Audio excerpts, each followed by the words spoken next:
Petit sujet psychologique, Oscar Miani reçoit Éléonore Tarlet, psychologue et psychothérapeute.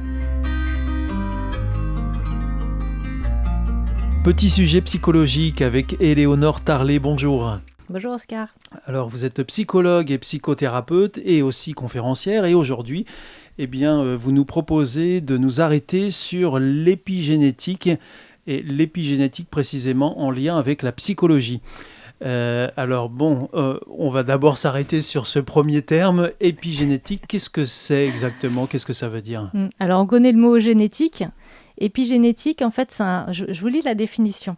C'est un domaine de la biologie qui étudie les modifications, attention, les modifications non pas de l'ADN, de l'expression génique qui ne sont pas dues à des changements dans la séquence d'ADN. C'est-à-dire qu'on arrive au monde, on a un ADN, sauf qu'en fait, on a des molécules, des protéines qui vont lire notre ADN et le décoder correctement ou pas correctement. C'est un peu comme si je vous offre un livre et vous allez le lire ou pas le lire, ou alors vous allez le lire avec votre interprétation personnelle. Et alors donc, quand on parle de psychologie et d'épigénétique, est-ce que vous pouvez nous expliquer quel lien il peut y avoir entre les deux ? Voilà, ce qui est très intéressant, ce domaine, il est en pleine exploration actuellement, en plein essor, et il montre que les événements de vie, donc les événements pathogènes ou les événements traumatiques, peuvent nous impacter jusque dans nos gènes. C'est-à-dire que ça ne va pas avoir des modifications d'ADN, bien sûr, mais ça va modifier le fonctionnement de notre organisme, et notre organisme, du coup, peut en être modifié du fait d'événements de vie. Vous avez un exemple assez concret là, pour qu'on comprenne bien de quoi il s'agit ? Alors, on peut avoir des exemples... Je ne trouve pas. Je crois que tu m'en avais cité un tout à l'heure. Alors, un des exemples qui est passé à la télé, dans les informations, peut-être vous vous en souvenez, c'est une étude de 2014 d'une généticienne qui s'appelle Ariane Giacobino et qui a montré des études de transmission d'effets d'un inceste. Donc, elle a fait plusieurs études sur plusieurs personnes, mais notamment un cas clinique, une femme qui avait été violée par son père, sa fille qui est le fruit de cet inceste.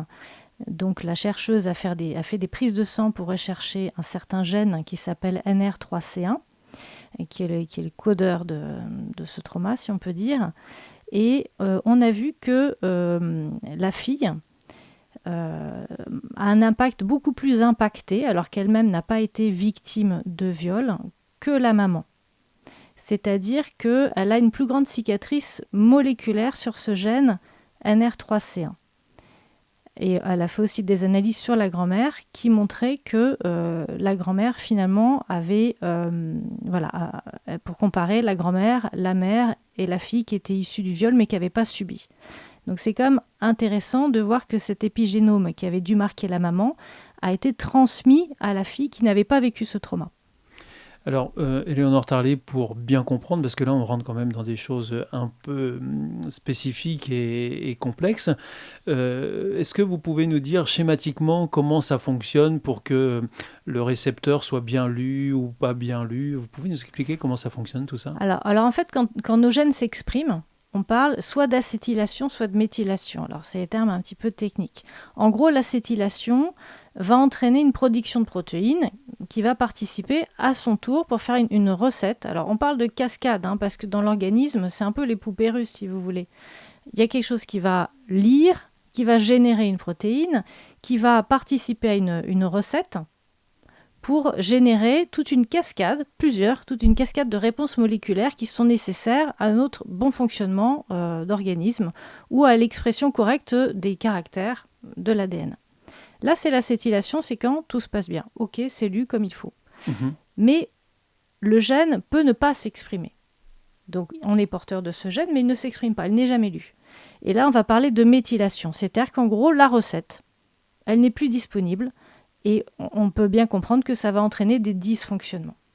Alors donc dans un cas, ça occasionne un bon fonctionnement, et dans un autre cas, c'est là où on se trouve devant des dysfonctionnements.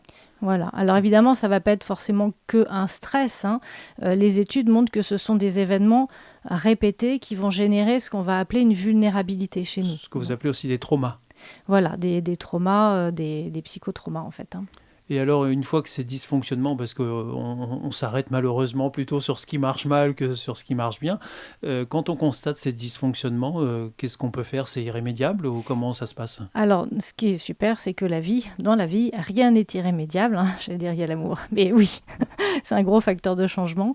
Dans la vie, tout n'est que changement. Et les études, notamment sur l'animal pour l'instant, ont montré que si on avait des souris qui étaient en privation maternelle précoce, allaient générer certains gènes dysfonctionnels, mais qu'à la puberté, si on leur apportait des soins maternels, une bonne qualité de relation, de stimulation cognitive et affective, cela pouvait se réparer jusqu'à une réparation complète. Eh bien, justement, alors nous reviendrons sur cette conclusion très encourageante, Éléonore Tarlet, qui ouvre aussi un champ de possibles et d'espoir, il faut le dire quand même, parce que quand on est en prise avec de grosses difficultés, c'est bien de pouvoir voir la lumière au bout du tunnel. Alors Éléonore Tarlet, merci. C'était Petit sujet psychologique. Aujourd'hui, vous abordiez la question de l'épigénétique en lien avec la psychologie. On se retrouve très vite pour poursuivre sur ce thème. À bientôt. Avec plaisir. À bientôt, revoir. Oscar. Au revoir.